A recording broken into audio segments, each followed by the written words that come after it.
아는 것이 심이다. 그런 우리 말씀이 있죠. 교훈이 있습니다. 그렇습니다. 우리가 살아가는데 아는 것이 참 중요합니다. 모르고 낭패 볼 때도 많이 있습니다. 그런데 잠언서에 보면 많이 아는 것은 또 우리가 번뇌를 가져온다라고 하는 이야기도 있습니다. 사실 아는 것이 심이 되지만 모를 때 약이 된다는 말이 있습니다. 그래서 사자성어 가운데 보면 불문즉약이라는 말이 있습니다. 불문즉약이라는 말은 모르는 것이 약이다 라고 하는 것을 사자성어 한문으로 이야기할 때는 불문즉약이다 이렇게 이야기하는 것입니다. 제가 이 학생 시절에 하숙도 하고 자취도 하고 그런 경험이 있었는데, 제가 하숙하게 될 때 그 조건이 뭐였냐면 그 가정에 아이를 케어하는 거였습니다. 중학생, 초등학생이 있었는데 그 아이들을 가정교사도 일종의 그러면서 들어가서 먹고 마시고 또 아이를 가르치고 또 그러면서 이제 하숙비 다 면제해주고 뭐 이렇게 하면서 이제 생활했던 적도 있었는데, 제가 한 번은 식사를 하게 되는데 맛있는 음식이 나왔습니다. 고기가 나왔어요. 근데 제가 이제 그 목회를 하기 전에는 가리는 것들이 좀 있었습니다. 이 비린내 나는 생선이라든지 해라든지 이런 것들을 먹어본 경험이 없어요. 그래서 그 좀 비유가 어릴 때 좀 약했어요. 그래서 보니까 내가 이 비린내 난다든지 시골에서 자랐으면서도 불구하고 장아찌 같은 걸 제가 먹어보지를 못했습니다. 그래서 그런 부분이 좀 있었는데, 뭐 학생 때도 마찬가지였죠. 그래서 가리는 것이 좀 있었는데 맛있더라고요. 거기 무침이 이렇게 나왔는데 그래서 아주 맛있게 먹었던 기억이 있습니다. 그런데 먹고 나니까 그 하숙집 주인이 정말 동생처럼 그 안주인 되시는 분이 저를 끔찍이도 사랑해 주셨고 제 건강을 또 챙겨주시고 그랬습니다. 근데 그분이 이제 식사하고 난 후에 저한테 그런 얘기를 했어요. 그게 뭔지 아느냐고. 이거 소고기 아니냐고. 소고기 무침처럼 그렇게 맛있었거든요. 그래서 먹고 나서 그랬더니 웃으면서 껄껄 웃으면서 그게 이제 보신탕이었습니다. 그러니까 이런 얘기 참 강단에서 하기가 그런데 그게 개고기였던 거지요. 근데 저는 이제 개도 어릴 때 좋아했지만 개고기를 먹어본 적이 없거든요. 근데 개고기인데 맛이 있었던 거예요. 근데 그 하숙집 주인 되시는 분이 형님이 한양대학교 앞에서 보신탕집을 했어요. 그래서 종종 저한테 우리 보신탕 먹으러 가자 그런 얘기를 했는데, 좋은 하숙집 주인이죠. 아이들 양육 교육 가르친다고 학비도 좀 호주해주고 하숙비도 면해주고 뭐 이런 것은 물론이지만 종종 이와 같이 맛있는 것도 사주고 그랬어요. 그랬는데 제가 그 먹어보지를 않았기 때문에 저는 먹지를 못합니다. 그래서 거절하고 그랬었는데 이분들이 어떻게든지 나를 좀 먹여보겠다 이런 생각을 가지고 그 본신탕 무침을 해놓은 거예요. 그러니까 뭐 양념도 들어가고 그러니까 전혀 냄새도 나지 않고 소고기처럼 쫄깃쫄깃하니 참 맛있더라고요. 그래서 맛있게 잘 먹은 경험이 있습니다. 그들이 이제 전도사 첫 번째 사역을 하게 되는데 여름 성의학교를 마쳤어요. 여름 성의학교를 끝났는데 그 부장 집사님이 목사님 참 전도사죠. 전도사님 우리 수고 많이 하셨는데 우리 식사하러 갑시다. 힘을 좀 얻어야죠. 라고 하면서 데리고 간 것이 보신탕집인데요. 지금 생각해도 끔찍합니다. 다리 한 마리, 뒷다리 하나가 탁 나온 거예요. 그 새까맣게 불에 태워진 거 있지 않습니까? 그걸 그 자리에서 잘라가지고 말이죠. 못 먹는다고 이야기할 수도 없고. 그러면서 그때 이제 학생 시절에 먹었던 그 하숙집 생각이 나면서 먹었는데 그때가는 좀 맛이 다르더라고요. 어쨌거나 그 뒤로 내가 이제 이 보신탕을 먹게 되었습니다. 지금은 어떤 음식도 가리지 않고 모든 것을 다 먹는데 그 이유는 어디냐면 이 목회 사역을 하면서 먹지 못하는 게 여러 가지 있었는데 그게 아니더라고요. 신방하고 뭐 교제하고 이러다 보니까 안 먹을 수가 없어요. 해 같은 것도 제가 안 먹었는데 지금 해를 너무 좋아합니다. 해덮밥이라든지 이런 거 굉장히 좋아하는데 그래서 모든 것을 먹게 되었던 적이 있습니다. 몰랐기 때문에 먹었어요. 알았으면 아마 먹지 않았을 것입니다. 우리가 살다 보면 그런 경우가 있지 않습니까? 차라리 몰랐다면 괜찮겠다라고 하는 생각이 들 때가 있는 것이거든요. 그래서 아는 것이 또 병이 될 때도 있는 것입니다. 참 살다 보면 몰라서 좋은 것이 있고 반드시 우리가 알아야 될 것이 있습니다. 알아야 될 것을 모른다면 낭패죠. 그런데 모르고 사는 것이 약이 될 때가 있는데 그것을 알게 됨으로 인해서 번뇌가 있고 고통이 가중될 때도 있는 것입니다. 하지만 우리가 반드시 알아야 될 것을 알지 못하게 되면 이것은 독약이 되는 것입니다. 그래서 아작스라고 하는 분이 그런 이야기를 냈습니다. 무지는 고통 없는 사약이다. 고통 없는 사약. 사약이 무엇입니까? 죽는 거잖아요. 그런데 모르기 때문에 죽는 거예요. 모르기 때문에 죽어간단 말이죠. 그러니까 모르는 것은 자신도 모르는 사이에 죽음이라고 하는 거죠. 사실 암이라고 하는 것도 어떤 때 보면 그래요. 초창기는 잘 몰라요. 마지막 죽음의 자리에 이르게 되었을 때 조기 검진을 하지 않게 되면은 세상을 떠난 경우들이 많이 있습니다. 몰랐기 때문에 그런 거거든요. 그렇기 때문에 우리가 반드시 알아야 될 것이 있습니다. 그것 가운데 반드시 알아야 될 것 중에서도 가장 중요한 것이 무엇일까요? 가령 예수님을 알지 못한다면 어떻게 되겠습니까? 예수 안에 생명이 있고 예수 안에 영생이 있단 말이죠. 근데 예수 안에 생명이 있고 영생이 있다는 걸 모르면 얼마나 그 마음에 고통이 있을까? 나중에 후회하게 될까? 그런 생각을 제가 가져봅니다. 다른 것은 다 몰라도 괜찮아요. 예수 믿기만 하면 구원은 없는 이 진리, 이건 반드시 우리가 알아야 되는 것입니다. 이걸 모르면 안 되는 것입니다. 이것을 모를 경우에 조금 전에 아작스가 이야기한 것처럼 고통 없는 사역과 같은 거예요. 여러분 모르면 어떻게 돼요? 예수를. 예수 알지 못하게 되면 죽음이에요. 죽음은 무엇입니까? 영원한 죽음, 심판의 죽음이에요. 지옥불이에요. 영원한 형벌이 있단 말이죠. 이걸 면할 수가 없어요. 그러니까 우리가 알아야 될 것, 지난주에도 말씀을 드렸지만 예수 분명히 알아야 돼요. 소망이 되시는, 생명이 되시는, 구원이 되시는 이 예수를 분명히 우리가 알아야 돼요. 이게 굉장히 중요한 것입니다. 오늘 이 본문 말씀에 보면 우리 인생을 살아감에 있어서 반드시 알아야 되고 반드시 기억해야 될 것, 잊지 말고 기억해야 될 것에 대한 시리즈를 계속해서 제가 몇 주간 동안 말씀을 드리고 있는데 오늘 본문도 그런 거예요. 알지 않으면 안 되는 것, 기억하지 않으면 안 되는 것, 그걸 우리에게 말씀해 주고 있어요. 그래서 오늘 여기 본문 3절 말씀에 보면 너는 알라, 오늘 너는 알라 그랬어요. 오늘 너는 알라, 이 말의 의미는 뭐 너는 오늘 알아야 된다. 무엇을 알아야 된다는 것입니까? 이게 오늘 우리에게 중요해요. 우리가 알기는 알되 엉뚱한 건 알면 안 되죠. 진짜 알아야 될 것, 잊지 말고 기억해야 될 것, 그거 정말 기억하고 알아야 되는 것입니다. 그러면은 오늘 본문이 우리에게 알아야 된다, 내가 알고 기억해야 된다라고 했을 때 무엇을 알고 기억해야 된다고 성경이 우리에게 말씀을 하고 있을까요? 첫 번째 기억할 것은 한번 같이 따라 읽습니다. 시작.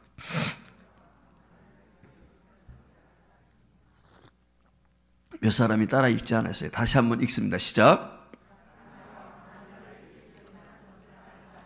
예, 약한 자가 강한 자를 이길 수 있다는 걸 알라 그 말이에요. 자, 요즘에 월드컵 축구 경기가 카타르라고 하는 중동 지역에서 열리고 있죠. 저는 한 번도 게임을 본 적은 없습니다. 뉴스를 통해서만 봤지만 제가 안 보는 이유 중에 하나가 있습니다. 그게 늦은 시간에도 하는 이유 때문이고, 두 번째는 한국전을 제가 안 봅니다. 한국에 어떤 경기가 있으면 제가 안 봐요. 국가대항전 이런 거. 이유는 뭐냐면 제가 한국팀을 응원하게 됐을 때 한 번도 이긴 적이 없어요. 그 묘하더라고요. 그래서 제가 2002년도인가 그때도 한국전은 잘 제가 안 봤어요. 한국전을 해가지고 이겨본 적이 거의 없어요. 그래서 뭐 배구 경기가 됐던 무슨 경기가 됐던, 그리고 한국전을 보다 보면 제가 흥분이 되는 거예요. 응원해요. 그런데 한국전이 아닌 다른 나라 경기를 볼 때는 편안한 마음으로 보는 것이고, 그래서 한국전을 보더라도 언제 봅니까? 끝난 다음에 봐요. 끝난 다음에 보면 결과를 알고 보니까 재미는 없지만 흥은 떨어지지만 마음이 흥분이 없죠. 결과를 아니까, 이겼는지 졌는지 알기 때문에. 그래서 어제도 한국전이 아마 있었다고 제가 들었는데 저는 어떻게 됐는지 결과 얘기만 들었어요. 오늘 못한 얘기만 들었지, 0대0으로 비겼다 얘기는 들었지만은 처음부터 끝까지 전혀 보지를 않았어요. 예. 사실 오늘 우리가 보면 그 월드컵에서 요즘에 아시아 팀들이 아주 그냥 기적을 일으킨다고 그렇게 이야기하지 않습니까? 우승 후보인 독일을 일본이 이겼다는 거예요. 사우디아라비아가 아르헨티나인가요? 거기도 우승 후보 아닙니까? 유명한 메시라고 하는 선수가 있는데 거기도 이겼다. 물론 저는 운동 경기를 보지는 않았어요. 인터넷상에서 결과 나온 것만 보고서 말씀을 드리는 것인데 어떻게 싸웠는지는 잘 모르겠지만 어쨌거나 그들이 승리를 했단 말이죠. 그래서 기적이다. 뭐 이런 얘기를 하는데 오늘 여기 본문 말씀을 통해서 보면 하나님께서 모세를 통해서 주시는 말씀이 무엇이냐면 이렇게 이야기합니다. 1절에 이스라엘 들으라. 내가 오늘 요단을 건넌 너보다 강대한 나라들로 돌아가서 그것을 차지하리니 그 성읍들은 크고 성벽은 하늘에 닿았다. 라고 이렇게 여기 말씀을 하고 있습니다. 자, 지금 모세가 백성들에게 두 가지 이야기해주고 있는데 하나가 무엇입니까? 가나안 족속이 너보다 강대한 나라다. 너희들이 차지해야 될 가나안 땅에 살고 있는 원주민들은 너희보다 강하다는 것입니다. 이것이 첫 번째. 그래서 그들의 성읍은 어떻게 되었다? 하늘에 닿았다는 거예요. 여러분, 하늘에 닿았다는 이야기가 무엇일까요? 침략할 수 없죠. 하늘 끝까지 닿았는데 그거 어떻게 담을 넘고 그 성벽을 넘어 들어가서 그 안에 있는 원주민들을 해할 수가 있겠습니까? 불가능하다 그 말이에요. 인간의 방법으로는 이스라엘 민족의 능력으로는 그 땅을 차지할 수 있는 가능성이 전혀 없다. 한마디로 말하면 그거거든요. 그뿐만이 아니라 오늘 2절 말씀에 보면 크고 많은 백성은 내가 아는 안악자손이다. 그랬어요. 너희들이 정탐했을 때 가데스 바네아에서 너희들이 들었지 않느냐? 12명의 정탐꾼 보내게 되었을 때 그들이 40일 동안 돌아보고 무슨 얘기해서? 거인, 장대한, 네피림 족속이 산다. 너희들 알고 있지 않느냐? 한마디로 말하면 가나안 족속은 거인들의 후손이라는 거예요. 그들이 보고하게 될 때 어떻게 보고했어요? 자기들 메뚜기 같다 그랬어요. 그들 보기에 고목나무에 붙은 매미 정도밖에 되지 않는다. 그렇게 약한 모습으로 10명의 정탐꾼들이 보고하지 않았습니까? 그들은 이와 같이 힘이 센 장대한 골리앗과 같은 그런 거인족입니다. 여리성을 비롯해서 난공불락의 성, 그게 가나안 땅의 현실이에요. 그래서 백성들은 절망에 사로잡혀가지고 어떻게 했습니까? 우리가 잘 알고 있는 것처럼 가데스 바네아에서 원망하고 애굽으로 돌아가자 말이죠. 우리가 매장지가 없어서 이곳에 와가지고 죽게 하느냐. 하나님 앞에 원망하지 않았습니까? 오늘 여기 2절에 보면 그랬어요. 그 가데스 바네아에서 그들이 원망하고 투정했던 그걸 오늘 여기 도입하고 있는 것입니다. 2절에 뭐라고 그래요? 내가 들었나니 이르기를 누가 안악자손을 능히 당하리요. 자신들이 그렇게 이야기를 했었거든. 우리는 그 땅을 차지할 수 없다. 여호수아 갈렙 외에는 가나안 땅을 장담했던 그들이 우리는 그들과 싸워서 전혀 이길 수가 없다. 그때 그 이야기를 지금 주님께서 이야기하는 거예요. 날고 기는 사람이 있다 할지라도 안악자손을 이길 수 없고 그 여리고성을 무너뜨릴 수가 없다. 라고 하는 것이 이스라엘 백성들이 지금까지 가지고 있었던 그들의 생각이었다고 하는 것입니다. 싸울 수가 없다 우리는. 이길 수가 없다. 그러나 이런 상황 속에서도 모세는 또 하나의 메시지를 이스라엘 백성들에게 전하고 있는데 그것이 무엇입니까? 1절에 보면은 너보다 두 번째 나오는 것이 강대한 나라들 들어가서 그것을 차지할 것이다. 너희들이 그렇게 이야기하는지 모르겠지만 분명한 사실은 너희들은 그 땅을 차지할 것이다. 가나안 족속이 제 아무리 거인이라 할지라도 난공불락의 성을 가지고 있다 할지라도 하나님을 믿는 너희는 승리할 것이다. 갈렙과 여호수아가 그랬죠. 그들은 우리의 밥이라는 거예요. 우리의 밥.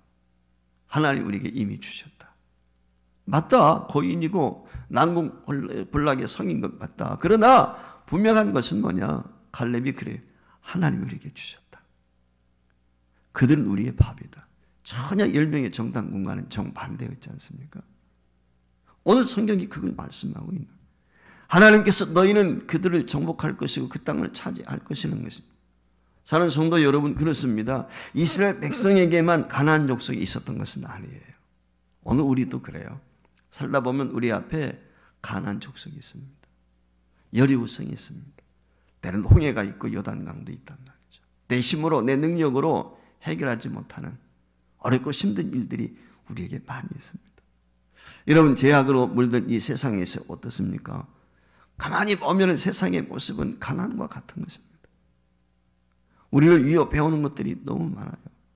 특별히 예수 믿는 사람들에게는 세상이라고 하는 것은 정말 높은 파도와 같이 우리를 삼킬 듯이 엄습해 올 때가 많이 있단 말이죠. 세상은 얼마나 부조리 합니까? 예수 믿는 사람들은 늘 제가 말씀을 드리지만 오늘도 어떤 목사님이 연락이 오셔서 이 얘기를 나누다가 그랬어요. 그런 얘기를 했어요. 목사님, 이 수쟁이는요 손해보기로 작정한 것입니다. 예수를 믿는다는 건 손해보는 거예요. 목회자가 된다는 것은 무엇입니까? 자기 이익을 추구하는 게 아니고 손해보는 거예요. 이익을 보려고 하니까 우리 문제가 있고 다툼이 있거든. 하나라도 더 취하려고 하니까. 비우는 연습, 이게 오늘 우리에게는 절실히 필요합니다. 제가 그런 얘기를 해드렸는데 죄악으로 물들어 있는 이 세상이 바로 우리에게 가난이란 말이죠. 험악한 이런 험난한 인생길, 우리 앞에 가난 족속이고 그것이 바로 우리의 믿음을 방해하는 여리우성이 될 때가 있습니다. 그런데 이것을 우리는 물리쳐야 돼요. 이것을 정복해야 돼요. 이것을 극복해야 우리가 상급 있고 멸류관이 있는 것이고 하나님이 주신 분복을 경험할 수가 있는 것입니다. 가나안 족속이 제 아무리 강하다 할지라도 저와 여러분이 믿는 하나님은 그보다 더 강하십니다. 비교가 안 되는 거죠. 그분이 나를 붙들고 계시기 때문에 우리는 능히 세상을 이길 수가 있습니다. 너희가 세상에서 환난을 당하나 담대하라. 내가 세상을 이기었다. 주님이 그러셨거든요. 세상을 이기면 이것이니 우리의 믿음이라고 했어요. 믿음이 세상을 이기는 것입니다. 주님이 약속해 주셨기 때문에 연약한 나로 하여금 무서운 세상을 이기게 하는 분이 누구십니까? 그분이 우리 주님이십니다. 우리 하나님이십니다. 오늘 이 사실을 믿고 하나님 앞에 믿음으로 기도해서 여러분 앞에 놓여있는 여리고성이 되었든지 가나안 족속이 되었든지 그것이 홍해가 되었든지 여단강이 되었든지 너희 물리칠 수 있기를 주 이름으로 축원을 드립니다. 두 번째는 너희가 잊지 말고 기억해야 될 것이 무엇입니까? 하나님이 나보다 앞서 걸으신다는 것. 나보다 앞서 행하신다 라고 하는 이 사실이에요. 지금까지 우리가 살아오면서 기억해야 되고 명심해야 되는 건 나보다 앞서 하나님입니다. 이스라엘 백성들이 행진하게 될 때 어떻게 합니까? 구름기둥, 불기둥이 앞서 인도하지 않습니까? 그거 똑같은 거예요. 오늘 여기 3절에 그렇게 했어요. 오늘 너는 알라. 뭐라고? 내 하나님 여호와께서 맹렬한 불과 같이 내 앞에 나아가신다. 하나님이 앞서가신다. 맹렬한 불이 뭘까요? 맹렬한 불. 우리가 사드락과 메삭과 아벤노가 풀무불 속에 들어갔던 거 기억하시죠? 맹렬한 불이라는 말의 의미는 모든 걸 불살라버린다. 모든 장애물을 제거한다. 불 앞에 남을 수 있는 게 무엇이겠어요? 다 태워버리는 거예요. 소멸시켜버리는 거예요. 하나님께서 저와 여러분이 행진하는 길에 있어서 방해거리를 다 제거해 버리신다. 그것을 맹렬한 불로 오늘 이와 같이 말씀을 하고 있어요. 그러니까 그 하나님의 맹렬한 불을 누가 대적할 수 있어요? 감히 막을 수가 없죠. 하나님께서 갈멜산에서 말이죠. 그 성령의 불이 떨어져 가지고 그 제물을 살랐던 것처럼 850명의 그 우상을 섬기던 그 제사장들을 멸했던 것처럼 하나님께서 그렇게 역사하시는 것입니다. 한마디로 말하면 하나님의 맹렬한 불은 어느 누구도 감당할 수가 없어요. 어느 누구도 대적할 수가 없어요. 우리 앞서 행하시는 분이 누구예요? 그 하나님이세요. 대적이 없어요. 감히 누가 대적을 합니까? 우리 그분 뒤따라가기만 하면 되는 것입니다. 이스라엘 백성들을 가로막는 가나안 거민들 하나님께서 가차없이 몰아내실 것을 분명히 오늘 여기 맹렬한 불과 같은 하나님께서 약속해 주고 있는 것입니다. 어떻게 몰아내시겠다고 말씀을 합니까? 3절 하반절 말씀에 보면 그들을 멸하시고 너희들 앞에 엎드러지게 할 것이다. 너는 그들을 쫓아내며 속히 멸하라. 그들을 멸하신다고 주님이 약속했기 때문에 너희들은 속히 그들을 진멸해라. 그렇게 오늘 여기 말씀을 하고 있어요.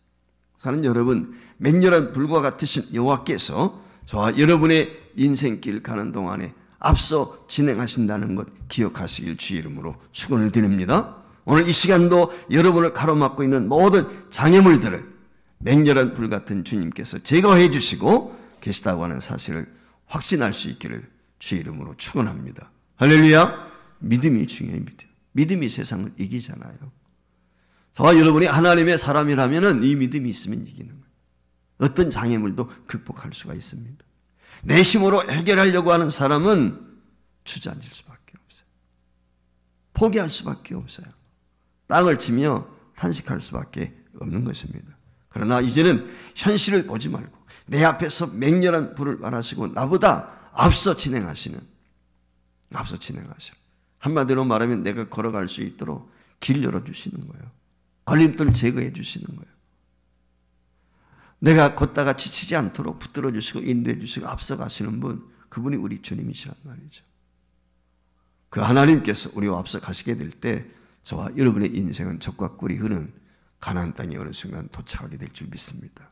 이 믿음을 가지고 좀 힘들고 어려워도 내 앞서 걸어가시는 그 주님 바라보시고 승리할 수 있기를 주의 이름으로 축복합니다. 세 번째는 오늘 여기 나와 있는 것처럼 현실의 업적은 오직 하나님의 은혜이다. 저와 여러분이 잊지 말고 기억해야 될 게 뭐냐면 나의 내됨은 전적이 하나님의 은혜입니다.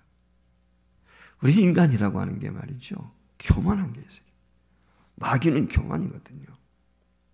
그래서요, 조금만 칭찬 들어도, 조금만 잘한다는 얘기 들어도, 조금만 뭐 하면은 자기 드러내고 싶어. 자기 자랑, 자기 의. 나를 알아달라는 거예요.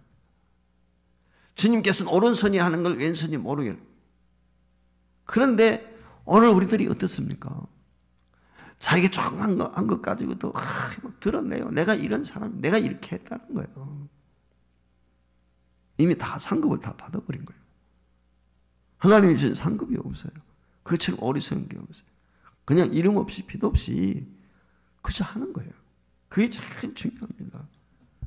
저와 여러분이 은혜로 사는 거거든요. 은혜를 모르고 사는 사람은 정말 그래요. 지난주에 추수감사절 하나님 앞에 예배 드렸어요. 여러분들 어떤 마음으로 감사하셨습니까? 어떤 생각으로 여러분들 감사헌금 준비하세요? 1년에 한 번 드리는 추수감사절이거든요. 제가 그런 얘기합니다. 11줄 드리라, 추수감사절. 적어도 11조는 드려야 된다. 그런 얘기 제가 합니다. 여러분 한번 생각해 보세요.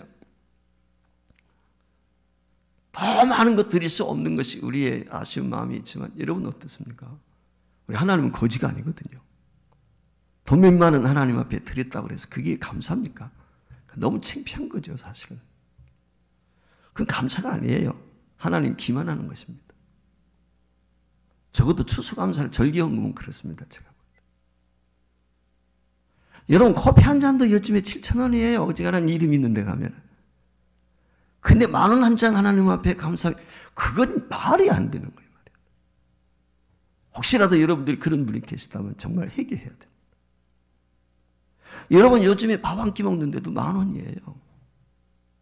10,000원 이하짜리가 거의 없어요, 이제는. 갈비탕 하나도 15,000원, 20,000원씩 합니다. 그런데 그런 거 먹는 거, 여러분들 우리 청년들 햄버거, 커피, 이거 뭐 1, 2만 원 금방 갈 거예요. 그런데 하나님 앞에 추수감 1년에 한 번 드린 절기헌금 돈 많은 1, 2만 원 드렸다. 이게 이해가 안 가는 거죠. 죄송한 얘기지만. 제가 헌금 얘기 잘 안 하는데 너무 그런 거 보면 마음이 아픈 거예요. 이게 진짜 하나님의 은혜를 아는 건가? 정말 그런 생각이 들어요. 여러분 나이 나이면 여러분 병원 한번 가보세요. 여러분 어때요? 병원 한번 가면 몇만 원 깨져요. 근데 하나님이 나 병원 가지 않도록 오늘 지켜줬다. 그거 감사해야지. 여러분 제가 늘 그런 얘기해요. 뺏기며 살 것이냐 드리며 살 것이냐. 드리며 사세요. 드리며. 뺏기지 마세요. 뺏기면요 그게 아무런 상급이 없어요. 드리면 상급이 있어요. 열매가 있기 때문에. 그런데 뺏기면 뭐 어떤 사고 나고 문제 있어가지고 100만 원이면 그러면 하나도 아까운 줄 몰라요. 그거 해결하기 위해서. 근데 하나님 앞에 헌금하는 건 너무 인색한 거예요. 정말. 하나님 앞에 드리는 건 너무 인색하고 아까워하는데 내 자식이 아프다고 병원 가서 진료받고 예방주사 맞고 뭐하고 보약 사주고 뭐하는 건 아까워하지 않는단 말이죠. 여러분 어떻습니까? 친구를 위해서는 말이죠. 젊은 아이들 보면 친구 생일날 어때? 막 케이크 사다 주고 뭐하고 막 그래요. 파티하고. 그런 건 열심히 하는데 말이죠. 하나님의 나라와 의를 위해서 구제하고 봉사하고 섬기는 너무 인색한 거예요. 여러분, 우리 한번 깊이 생각해 봐야 돼요. 나의 나님은 전적인 은혜예요. 주신 것도 주님이시고 누리는 것도 주님의 은혜 때문에 주님이 여러분 순간적으로 한 번만 우리 터치해주면 끝나는. 제가 이 3일 동안 제가 알지 못했던 분이지만 우연찮게 연결이 되어서 장례식을 치르면서 예수 믿는다는 게 얼마나 큰 복인지, 예수 안에서 죽음이라는 게 얼마나 큰 복. 이게 믿어지지 않으면 참 안 믿어지는 거예요. 그 부인 되시는 분이, 저도 교회 나갔습니다. 교회 나갔는데 믿어지지 않고 졸기만 하고, 이게 억지로 안 돼요. 여러분, 구원이라고 하는 것은요, 전적인 하나님의 선물이잖아요. 믿음 자체가. 그럼 저와 여러분이 선물을 받았단 말이지. 은혜를 누렸거든요. 그럼 어떤 마음의 자세로 우리가 살아야 되겠습니까? 저와 여러분이 명심하고 명심해야 될 거 있어요. 나이가 많든 적든 간에 저는 그렇게 삽니다. 덤으로 삽니다. 덤으로. 예. 나는 덤으로 살고 있다. 이미 나는 죽었다. 옛날에. 다른 여러 번 죽었어요. 그런 생각을 가지고 있어요. 덤으로 진짜 사는 것이다. 예. 뭐 언젠가도 얘기했지만 제가 교통 나오고 나서 그때 죽었어요. 이미 전복돼 가지고 차가 납작하게 배차됐는데 말이죠. 제가 기어 나오거든요. 근데 그때 어떻게 살았는지 몰라요. 그러니까 저는 여러 번 죽었어요. 그런 일들을 보면서. 그러니까 덤으로 산다. 이 마음으로 지금까지 왔는데 사실 그런 어떤 사건이나 이런 것들 때문에 그런 것이 아니라 우리가 늘 기억해야 될 것은 하나님의 은혜로 저와 여러분이 이 자리까지 왔고 예수 믿게 되었고 하나님의 나라 백성이 되었고, 여러분 코로나 상황에서도 얼마나 많은 사람들이 세상을 떠났습니까? 근데도 우리가 살아있어요. 그 팬데믹 가운데서도. 경제적인 위기라고 이야기하는데 그런 상황 가운데서 오늘 우리가 먹고 마시고 누리고 살아요. 여러분 아시지 않습니까? 연말 연시가 되면 뭐 방송을 비롯해서 언론기관들 이런 데서 막 보여주는 것 많이 있잖아요. 뭐 아프리카라든지 이런 데 기아들이라든지 이런 모습들. 여러분 그들에 비하면 우리가 누리고 있는 것이 너무 많지 않습니까? 그럼 우리가 그들보다 존귀하기 때문에 그들보다 잘나서 그랬습니까? 그게 아니잖아요. 오늘 하나님의 은혜 때문에 내가 산다는 것, 이걸 늘 잊지 않았으면 좋겠어요. 이스라엘 백성들이 뭐가 잘난 게 있습니까? 다른 민족에 비해서 잘난 거 아무것도 없어요. 맨날 반역이나 하고 말이죠. 하나님 앞에 원망이 나오고 그랬던 백성 아닙니까? 근데 하나님이 택하셔서 그들을 선민되게 하시고 하나님의 나라 백성 상속자 삼아주신 거예요. 오늘 본문 여기 4절에 무엇이라고 이야기합니까? 같이 한번 읽어보세요. 시작. 내 하나님 여호와께서 그들을 내 앞에서 쫓아내신 후에 내가 심중에 이르기를 내 공의로움으로 말미암아 여호와께서 나를 이 땅으로 인도하여 들여서 그것을 차지하게 하셨다 하지 말라. 내 힘으로 내 능력으로 내가 잘나서 된 것이 아니다. 그걸 가르쳐주는 거예요. 내가 공부할 수 있는 것도 대학에 들어갈 수 있는 것도 취업할 수 있는 전적인 하나님의 은혜다. 믿음의 사람은 그렇게 고백하는 무익한 종입니다. 열심히 수고하고도 나는 무익한 종입니다. 이게 종됨의 모습이거든요. 최선을 다하는 거예요. 헌신해야 되니까. 열정적으로 해야 돼요. 그 대신 나는 무익합니다. 이게 오늘 우리가 가져야 돼요. 너희가 가나안 족속을 몰아내고 젖과 꿀이 흐른 땅을 정복하였을지라도 너희가 잘나서 그런 것 아니다. 너희가 그들보다 힘이 장대하고 능력이 있고 싸움을 잘해서가 아니다. 오늘 그 얘기거든요. 그래서 오늘 여기 5절 말씀에도 다시 한번 보겠습니다. 내가 가서 그 땅을 차지하면 내 공의로 말미암도 아니요 내 마음이 정직함으로 말미암도 아니요 이 민족들이 악함으로 말미암아 쫓아내심이니라. 단지 그들의 죄를 심판하셨다는 거예요. 하나님께서 왜 430년 동안 애굽에 종살이 하도록 이스라엘 백성들을 가나안 땅에 들이지 않고 기다리셨을까요? 그 이유는 무엇입니까? 가나안 땅에 죄악이 많은 목에 차는 거예요. 소돔 고모라성 멸망할 수밖에 없는. 그때 하나님께서 그들을 진멸의 도구로 이스라엘 백성들을 사용하셔서 그들을 가나안 땅에 들이는 것입니다. 이유는 다른 데 있지 않습니까? 이스라엘 백성들이 의롭습니까? 아닙니다. 더하면 더했지 덜하지 않아요. 여러분, 이스라엘 백성들이 어떤 민족입니까? 우리가 잘 알고 있는 것처럼 조금만 힘들고 어려우면 원망하고 불평하고 애굽으로 돌아가자. 여러분, 오늘 6절 말씀해 보세요. 무엇이라고 이야기하고 있습니까? 6절 하반절에 그러므로 내가 할 것은 내 하나님 여호와께서 내게 이 아름다운 땅을 기업으로 주신 것이 내 공의로 말미암이 아니니라. 너는 목이 곧은 백성이니라. 여러분, 이 말씀이 뭐예요? 호렙산에 올라가게 되었을 때 모세가 하나님의 말씀 받아가지고 내려오지 않습니까? 그들이 어떻게 했어요? 우상 숭배하고 말이죠. 송아지 만들어 놓고 날 뜨고 그러지 않았습니까? 목이 곧은 백성. 이 하나님을 대적하는 백성이에요. 얼마나 끔찍한 일입니까? 그래서 그 사건을 하나님은 잊지 않고 계세요. 그래서 7절에서 이렇게 이야기합니다. 너는 광야에서 내 하나님 여호와를 경노하게 하던 일을 잊지 말고 기억하라. 너희들이 금송아지 만들었던 거, 하나님을 배역했던 거, 너희들은 그런 족속이었어. 그 말이에요. 내가 하나님의 은혜를 잊기 전에 너희들은 이런 족속이었어. 저와 여러분이 한번 생각해 보십시다. 내가 예수 믿기 전에, 내가 은혜 받기 전에 어떤 족속이었는지.